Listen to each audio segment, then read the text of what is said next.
గర్జించడం సింహం నైజం, వేటాడడం సింహం లక్షణం. అందుకే తెలుగు ప్రజల్ని పట్టి పీడిస్తున్న వైకాపా దుష్ట శక్తులను వేటాడేందుకు ఈ జనసేనాని కదిలింది. ఒక బిందువుగా, ఒక చుక్కగా చేరి సంద్రంగా మారింది. పోరాట బావుట ఎగరవేసింది. చేగువేరా పోరాటాన్ని, నేతాజీ మనోధైర్యాన్ని, అల్లూరి దేశభక్తిని, భగత్ సింగ్ త్యాగాన్ని పునికిపుచ్చుకున్న నాయకుడు, ఎక్కడ నెగ్గాలో కాదు ఎక్కడ తగ్గాలో కూడా తెలిసిన నాయకుడు, ప్రజల కోసం, తన సిద్ధాంతం కోసం ఎంతటి త్యాగానికైనా, ఎంతటికి పోరాటానికైనా నేను సిద్ధమంటూ కదిలినటువంటి వ్యక్తి. The one person who can never be bought for what he is, one and only జనసేనాని పవర్ స్టార్ పవన్ కళ్యాణ్ గారిని మాట్లాడవలసిందిగా కోరుతున్నారు.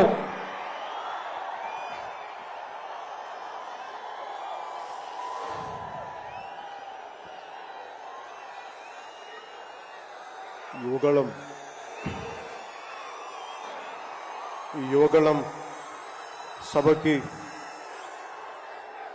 ఆహ్వానించిన జాతీయ అధ్యక్షులు కింజరాపు అచ్చెన్నాయుడు గారికి, రాష్ట్ర తెలుగుదేశం అధ్యక్షులు కింజరాపు అచ్చెన్నాయుడు గారికి, తెలుగుదేశం జాతీయ అధ్యక్షులు శ్రీ నారా చంద్రబాబు నాయుడు గారికి, యువ నాయకులు, తెలుగుదేశాన్ని ముందు తరంకి నడిపిస్తున్న యువ నాయకులు శ్రీ నారా లోకేష్ గారికి, వేదిక పైనున్న తెలుగుదేశం పెద్దలకి, తెలుగు మహిళలకి, తెలుగుదేశం కార్యకర్తలకి, తెలుగుదేశం నాయకులందరికీ పేరు పేరున నా హృదయపూర్వక నమస్కారం.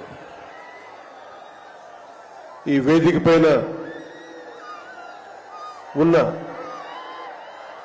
జనసేన నాయకులకి, పిఏసీ చైర్మన్ నాదెళ్ల మనోహర్ గారికి, ఇక్కడికి వచ్చేసిన జన సైనికులకి, సభకు మద్దతుగా వచ్చిన వీర మహిళలకి నా హృదయపూర్వక నమస్కారం. మా సోదరులు, సోదర సమానులు శ్రీ నందమూరి బాలకృష్ణ గారికి నా ప్రత్యేక నమస్కారం. ఈ సభని, యువకులని సభ ఇలా జరుగుతుంది, నన్ను ఆహ్వానించాలని ప్రతిపాదన వచ్చినప్పుడు నేను నాదెళ్ల మనోహర్ గారికి ఒకటి చెప్పాను. 220 రోజుల పైచిలుకు పాదయాత్ర చేసి 3000 కిలోమీటర్ల పైగా నడిచి 97 నియోజకవర్గాలు ప్రత్యక్షంగా అక్కడున్న ప్రజల కష్టాలన్నీ, సాధక బాధలు తెలుసుకొని, ఇది లోకేష్ గారి రోజు, ఇది ఆయన రోజున ప్రత్యేకించి ఆయనే ఉండాలి తప్ప ఇంకా వేదిక పైన నేను ఉండడం సబబా అంటే కాదు, మీరు ఖచ్చితంగా ఉండాలి అని లోకేష్ గారు మనస్ఫూర్తిగా నన్ను ఆహ్వానిస్తే 4 దశాబ్దాల సుదీర్ఘ అనుభవంతో ముఖ్యమంత్రిగా, ప్రతిపక్ష నాయకులుగా శ్రీ నారా చంద్రబాబు నాయుడు గారు ఆహ్వానం మేరకు మనస్ఫూర్తిగా నేను ఈ ఆహ్వానాన్ని మన్నించి ఇక్కడికి వచ్చాను. పాదయాత్ర జగన్ గారి పాదయాత్ర లాంటిది కాదు, ఇది బొగ్గలు నిమిరే పాదయాత్ర కాదు, ఇది కష్టాలు తెలుసుకున్న పాదయాత్ర, మాటలతో ఉన్న పాదయాత్ర కాదు, చేతలతోటి చూపించే పాదయాత్ర. అలాంటి పాదయాత్రని చేసిన లోకేష్ గారికి మనస్ఫూర్తిగా నా ధన్యవాదాలు తెలుపుకుంటా ఉన్నాను. ఒకసారి నాకు పాదయాత్ర చేస్తున్నప్పుడు చాలా అసూయ ఉంటుంది. నేను నడుద్దామంటే నాకు నడవనిచ్చే పరిస్థితి ఉండదు. పాదయాత్ర వల్ల చాలా అనుభవాలు ఎదురవుతాయి. చాలా మందితో సాధక బాధలు తెలుసుకోవచ్చు, కష్ట సుఖాలు పంచుకోవచ్చు. అలాంటి అవకాశం నాకు లేనందుకు ఈరోజు నాకు చాలా బాధగా. అలాంటి నాకు రాని అవకాశాన్ని లోకేష్ గారు దిగ్విజయంగా చేయటం, పూర్తి చేయడం నాకు చాలా ఆనందంగా ఉంది. మన ఆంధ్రప్రదేశ్ స్ఫూర్తి భారతదేశానికి చాలా కీలకమైనది. ఈ రోజున భాషా ప్రయుక్త రాష్ట్రాలు ఏర్పడ్డాయి అంటే పుట్టి శ్రీరాములు గారి బలిదానం, త్యాగ ఫలితం. ఆయన స్ఫూర్తి వల్ల ఈ రోజున మనకి భాషా ప్రయుక్త రాష్ట్రాలు ఏర్పడ్డాయి. సో భారతదేశానికి మనం చాలా స్ఫూర్తినిచ్చిన నేల ఇది. అలాగే ఐఏఎస్లు, ఐపీఎస్లు ఉమ్మడి ఆంధ్రప్రదేశ్కి రావాలని ఉవ్విళ్ళూరేవారు. ఈ ఐఏఎస్ అకాడమీల్లో, నైనిటాల్లో ఉండే అకాడమీస్లో ప్రతి ఐఏఎస్ అధికారి చెప్పేది ఆంధ్రప్రదేశ్ ఒక మోడల్ స్టేట్, అది అక్కడికి వెళ్ళాలి. ఈ రోజున అలాంటి ఆంధ్రప్రదేశ్ ఎందుకు వెళ్ళకూడదో ఆ మోడల్ కింద అయిపోయింది ఈ జగన్ గారి నాయకత్వంలో. నేను చంద్రబాబు గారు జైల్లో అన్యాయంగా పెట్టినప్పుడు నాకు చాలా బాధ కలిగింది.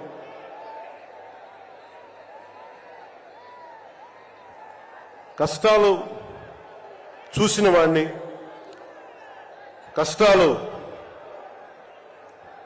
దగ్గరగా పెద్దల నుంచి చిన్నప్పటి నుంచి చూసిన వాడిని, కష్టాలు అనుభవించిన వాడిని, ఓటమి వచ్చినప్పుడు ఒంటరితనం ఎలా ఉంటుందో తెలిసిన వాడిని,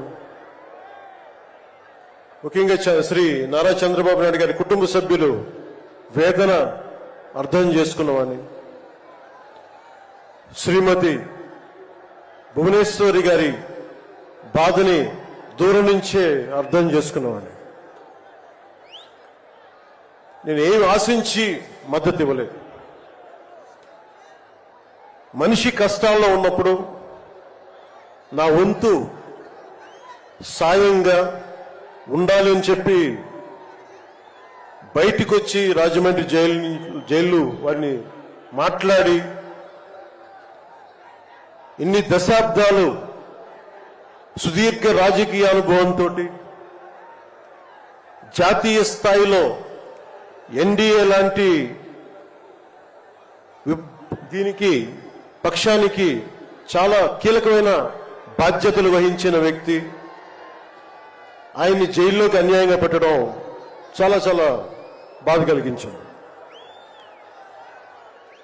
కాంగ్రెస్ నాయకులు చేసిన తప్పుకి సోనియా గాంధీ గారు పెట్టారు జగన్ గారిని జైల్లో. ఆ కక్ష చంద్రబాబు గారి మీద చూపించడం చాలా అవివేకం. ఇలాంటి పరిస్థితుల్లో రాష్ట్ర విభజన జరిగినప్పటి నుంచి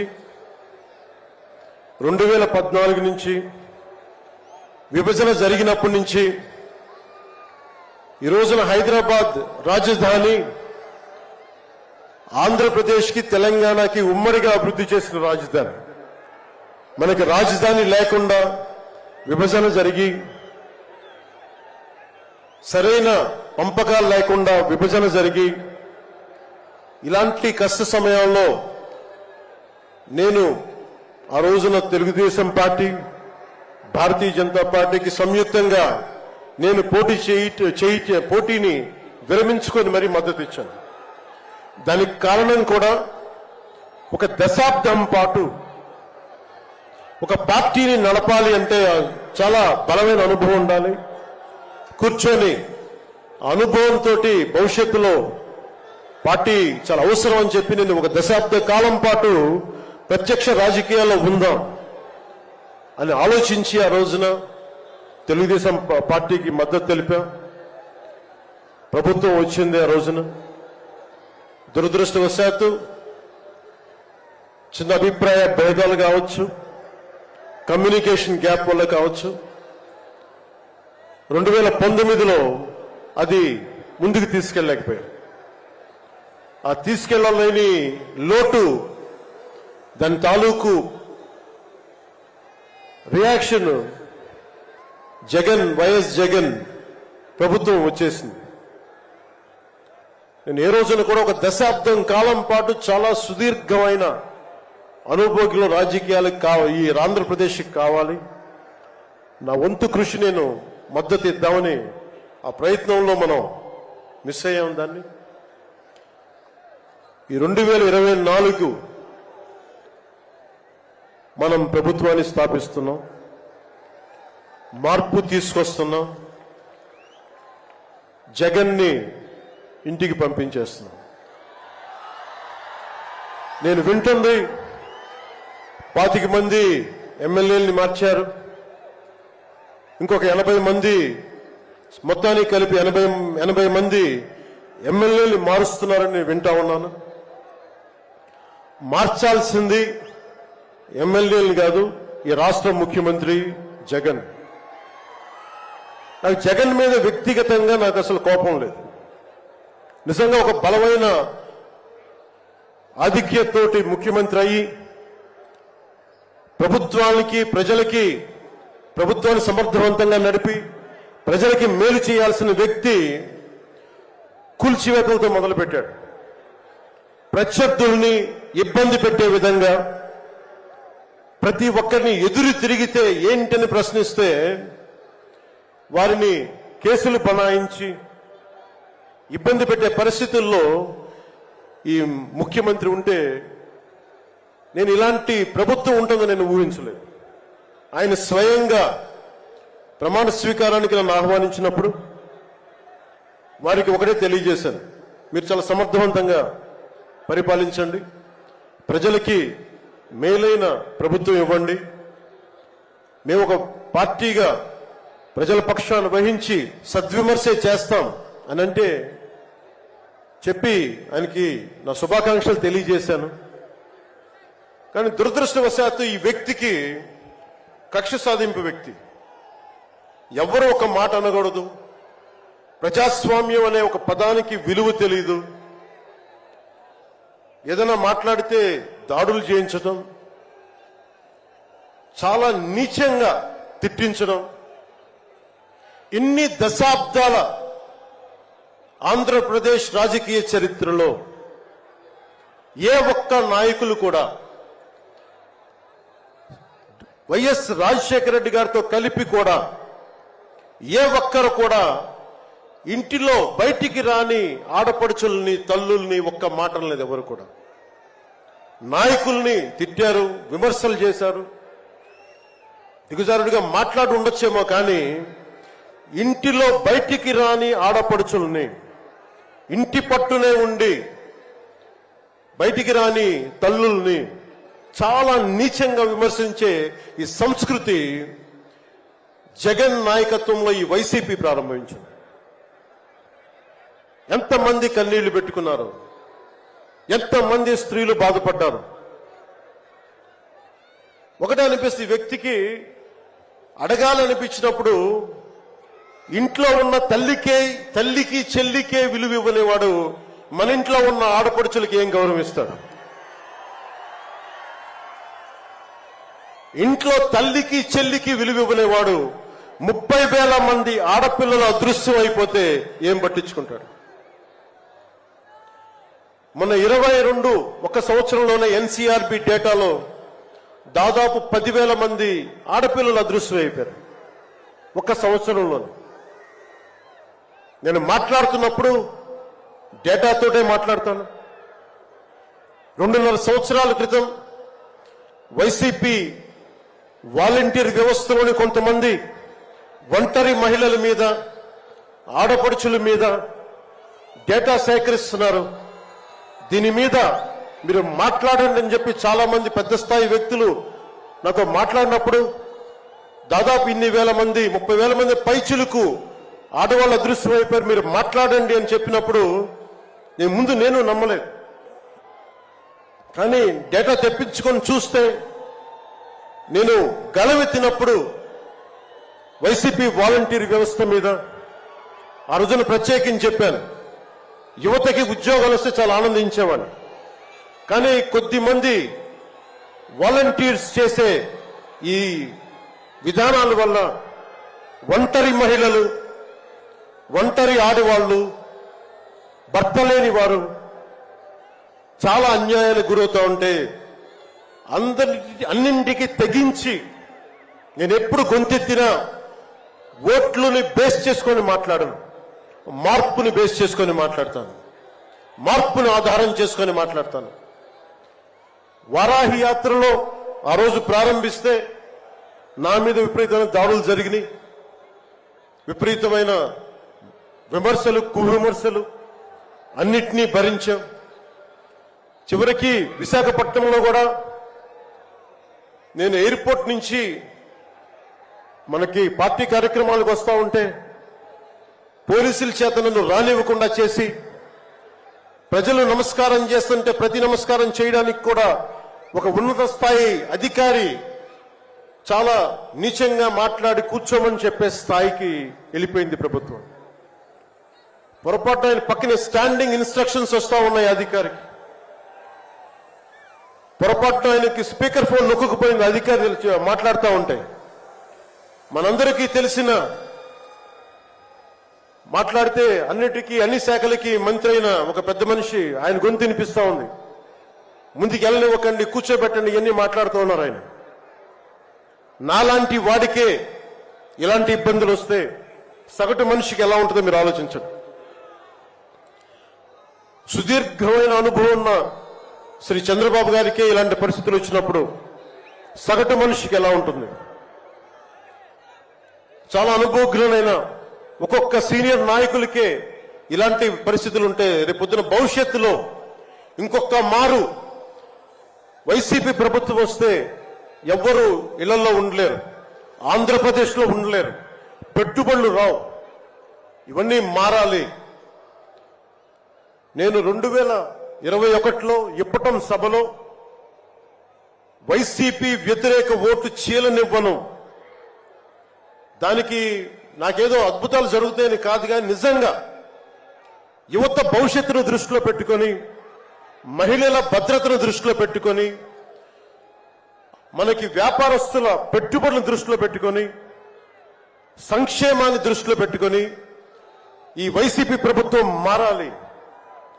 వైసీపీ వ్యతిరేక ఓటు అన్ని కలిపి ఏకతాటిపై ఒక ప్లాట్ఫామ్ పైన రావాలని చెప్పి ఆ రోజు నేను కన్న కోరిక, నా ఆలోచన ఈ రోజున మన ఉత్తరాంధ్రలో యువగలంలో ఈ విధంగా కనిపిస్తున్నప్పుడు ఒకవైపు తెలుగుదేశం నాయకులు, ఇంకోవైపు జనసేన నాయకులు, దానికి మద్దతుగా మీరందరూ రావడం నాకు నిజంగా చాలా ఆనందం కలిగిస్తుంది. మనం ఈ రోజున ప్రారంభించిన యాత్ర, ఈ రోజున ప్రారంభిస్తున్న ఈ క్షణాలు ఆంధ్రప్రదేశ్ భవిష్యత్తుని నిర్దేశించే క్షణాలు. ఆంధ్రప్రదేశ్ భవిష్యత్తుని మనకి చాలా బలంగా నిర్దేశించే క్షణాలు. ఈ రోజున నేను భారతీయ జనతా పార్టీ, నరేంద్ర మోదీ గారి నాయకత్వంలోని భారతీయ జనతా పార్టీ అలయన్స్ లో ఉండి కూడా అందరూ అనుకుంటా ఉన్నారు, నువ్వు ఎలాగ మాట్లాడావు, మోసం చేశావు భారతీయ జనతా పార్టీ. చాలా మంది కొంతమంది మాట్లాడుతూ ఉంటే వైసీపీ నాయకులు, వారందరికీ నేను సభాముఖంగా తెలియజేస్తున్నాను, ఆంధ్రప్రదేశ్ పరిస్థితులు ప్రత్యేకంగా నేను జాతీయ స్థాయి నాయకులకు వివరించాను. వారికి వివరించి నాకు వేరే దారి లేదు. నాకు రోడ్డు మీద తిరుగుదామంటే కేసులు పెడతా ఉన్నారు, ప్రజాస్వామ్యబద్ధంగా గళం విప్పుదామంటే కేసులు పెడతా ఉన్నారు, వ్యవస్థల్ని నిర్వీర్యం చేస్తా ఉన్నారు. ఒక చిన్నపాటి సినిమా టికెట్లకు కూడా కూర్చోబెట్టి మొత్తం చీఫ్ సెక్రటరీ దగ్గర నుంచి ఎంఆర్ఓల దాకా వాడి ప్రజా వ్యవస్థలను దుర్వినియోగం చేస్తా ఉన్నారు. నాలాంటి వాడికి సమస్యలు ఉన్నప్పుడు భవిష్యత్తులో ఆంధ్రప్రదేశ్ అంధకారానికి గురవుతుంది. దయచేసి మీరు ఈ గఠబంధన్ని, ఈ పొత్తుని మీరు మనస్ఫూర్తిగా మీ బ్లెస్సింగ్ కావాలి అని చెప్పి నేను అమిత్ షా గారికి తెలియజేశాను. వారు ఎంతవరకు ఒప్పుకుంటారో నాకు తెలియదు, కానీ నా మొదటి ఆఖరి ప్రయత్నం కూడా ఆంధ్రప్రదేశ్ భవిష్యత్తు బాగుండాలి అంటే ఎక్కడి నుంచి మనుషులు రారు, మన భవిష్యత్తుని మనమే నిర్మించుకోవాలి, మనమే కొట్లాడాలి. అలాంటి ఆంధ్రప్రదేశ్ భవిష్యత్తుకి వైసీపీకి నాయకులు అందరని చెప్పట్లేదు, కానీ గూండాగర్దీ చేసేవాళ్ళు, క్యారెక్టర్ అసాసినేషన్ చేసేవాళ్ళు, ఆడపడుచుల్ని అగౌరవపరిచేవాళ్ళు, వీరందరికీ సభాముఖంగా చెప్తున్నాం, ఇది ఈ రోజున మేము ఎన్నికల పొత్తు చాలా కీలకమైంది. మనం కనుక ఈ పొత్తు పెట్టుకోకపోతే భవిష్యత్తులో రోడ్ల మీదకొచ్చి కర్రలు కత్తులు పట్టుకొని వైసీపీ గూండాలతో కొట్లాడాల్సి వస్తుంది. నేను కేంద్రంలో ఇదే చెప్పాను. ఈ రోజున కనుక మనం ఈ పొత్తును పెట్టుకోకపోతే నాతో సహా వైసీపీ గూండాలని ఎదుర్కోవడానికి ఒక కర్రో కత్తో పట్టుకొని మేము కూడా రోడ్ల మీదకి వచ్చి మేము వీధి గొడవలు క్రియేట్ చేసుకు మేము రక్షించుకోవాల్సి వస్తుందని చెప్పి నేను ప్రత్యేకించి కేంద్ర నాయకత్వానికి చెప్పాను. ఎందుకంటే భవిష్యత్తులో ఇంకొకసారి వైసీపీ వస్తే నేను 2019లో కూడా చెప్పాను, ప్రతి కొండని కోనని వీళ్ళు దోచేసుకుంటారని. వీరికి ప్రజాస్వామ్యం మీద గౌరవం లేదు వీరికి. అందుకని ప్రత్యేకించి ఈ పొత్తుని సాధ్యమైనంత ఎక్కువ కాలం ఉంటే ఆంధ్రప్రదేశ్ భవిష్యత్తు నిలదొక్కునే వరకు ఇది ఉండాలి పొత్తుని మనస్ఫూర్తిగా నేను ఆకాంక్షిస్తున్నాను. నేను కూర్చునేది రోడ్లు కానీ సోదరులు లోకేష్ గారు చెప్పారు, జనసేన ఆలోచన విధానంతో మేమందరం మాట్లాడుకున్నాం. భవిష్యత్తులో ఉమ్మడి మేనిఫెస్టో కూడా రిలీజ్ చేస్తాం. దాంట్లో ముఖ్యంగా నేను చెప్పదలుచుకుంటుంది ఇన్ఫ్రాస్ట్రక్చర్, రోడ్లు కానీ, హెల్త్ కేర్ కానీ, primary health care centres, secondary health care centres, tertiary health care centres, అలాగే మనకి యువతకి ఉపాధి అవకాశాలు, గవర్నమెంట్ ఎంప్లాయీస్ కి సిపిఎస్ రద్దు మీద ఎలాంటి నిర్ణయం తీసుకోవాలి, రెబీరో గారు పెట్టినట్టుగా పోలీస్ రిఫార్మ్స్ ఇంప్లిమెంటేషన్, అలాగే టీచర్లకి ఉద్యోగాల భర్తీ, రైతులు, కౌలు రైతులు, ఉద్యానవన రైతులు, సెరికల్చర్ రైతులు, ఆక్వా రైతులకి లాభసాటిగా ఎలా ఉండాలి, ప్రభుత్వ పాఠశాలలు, సంక్షేమ హాస్టల్ స్థితిగతుల్ని ఎలాగ మార్చాలి, అంగన్వాడీ కార్యకర్తలకు ఎలాగ అండగా ఉండాలి, పంచాయతీల్ని ఎలా బలోపేతం చేయాలి, మత్స్యకారులకి, గిరిజనులకి, దళితులకి ఎలాంటి పథకాలుంటే వారి జీవితాలు మరింత మెరుగవుతాయి, అలాగే చేనేత కార్మికులకి ఎంత అండగా ఉండాలి, వైద్యం అందుబాటులోకి ఎలా తీసుకురావాలి, సంఖ్యాబలం లేని బీసీ కులాలకి ఎంత అండగా ఉండాలి, వీటన్నిటి మీద చాలా లోతైన ఒక ఎక్సర్సైజ్ చేస్తా ఉన్నాం. దీన్ని బేస్ చేసుకొని ఒక ఉమ్మడి కార్యాచరణకు, ఉమ్మడి ప్రణాళిక నారా చంద్రబాబు గారు మేము కలుసుకొని వచ్చే ఇలాంటి పెద్ద సభలో, రానున్న పెద్ద సభల్లో ఒకటి సంయుక్తంగా దీన్ని రిలీజ్ చేస్తాం. ఈరోజు నేను ప్రత్యేకించి నా మాటని, ఇది లోకేష్ గారి రోజు కాబట్టి, ఆయన కష్టపడి ఆయన రోజు కాబట్టి నేను నా ఉపన్యాసాన్ని కుదించే మాట్లాడుతున్నాను. ముగింపు వాక్యాలుగా నేను మాటకి, మైత్రికి చాలా విలువనిస్తాను. కష్టాలు వస్తే ఒంటరితనం ఎలా ఉంటుందో అనుభవం ఉన్నవాణ్ణి. తెలుగుదేశం ఆది నాయకులు కొండంత కష్టంతో ఉన్నప్పుడు వారు, వారి కుటుంబం, వారి పార్టీ కార్యకర్తలు, వారి పార్టీ నాయకులు మీరు కొండంత కష్టంలో ఉన్నప్పుడు నేను అర్థం చేసుకున్నవాణ్ణి. వ్యక్తి ప్రయోజనాలు, వర్గ ప్రయోజనాలు, పార్టీ ప్రయోజనాలు అన్నిటినీ దాటి ఒక తోటి మనిషిగా, ఒక సాటి మనిషిగా నేను మీకు అండగా నిలబడ్డాను. దాన్ని ఏమి ఆశించి చేయలేదు. నేను ఆశించిందల్లా 5 కోట్ల మంది ఆంధ్రప్రదేశ్ ప్రజల భవిష్యత్తుకి బలంగా నిర్మించడానికి మనం సంయుక్తంగా కలిసి రావాలని ఒక ఆలోచన తప్ప నేను ఏ ఆలోచన పెట్టుకోలేదు. ఈ మైత్రి, ఈ స్ఫూర్తి అందరూ సమిష్టిగా వచ్చే చాలా సంవత్సరాల వరకు దీన్ని కాపాడుకోవాలని ఆశిస్తూ నా ఉపన్యాసాన్ని ముగిస్తున్నాను. మీ అందరికీ పేరు పేరున ధన్యవాదాలు తెలుపుకుంటూ, ఇందాక లోకేష్ గారు చెప్తున్నట్టుగా హలో ఏపీ చెప్పుకుందాం ఒకసారి. Hello AP, hello AP. వైసీపీకి బాయ్ బాయ్ చెప్తాం. మన ప్రభుత్వాన్ని స్థాపించుకుందాం, భవిష్యత్తు నిర్మించుకుందాం అని తెలియజేసుకుంటూ మీ అందరికీ పేరు పేరున ధన్యవాదాలు తెలుపుకుంటూ, తెలుగుదేశం జనసేన మైత్రి వర్ధిల్లాలి, ఇది చాలా అద్భుతంగా సాగాలని మనస్ఫూర్తిగా కోరుకుంటూ, దీనికి బీజేపీ అధినాయకత్వం సంపూర్ణమైన ఆశీస్సులు అందజేస్తారని మనస్ఫూర్తిగా ఆకాంక్షిస్తూ సెలవు తీసుకున్నాను. జై హింద్. పవన్ కళ్యాణ్ గారి నాయకత్వం, పవన్ కళ్యాణ్ గారి నాయకత్వం, పవన్ కళ్యాణ్ గారి నాయకత్వం. ధన్యవాదాలు పవన్ కళ్యాణ్ గారు. తరువాత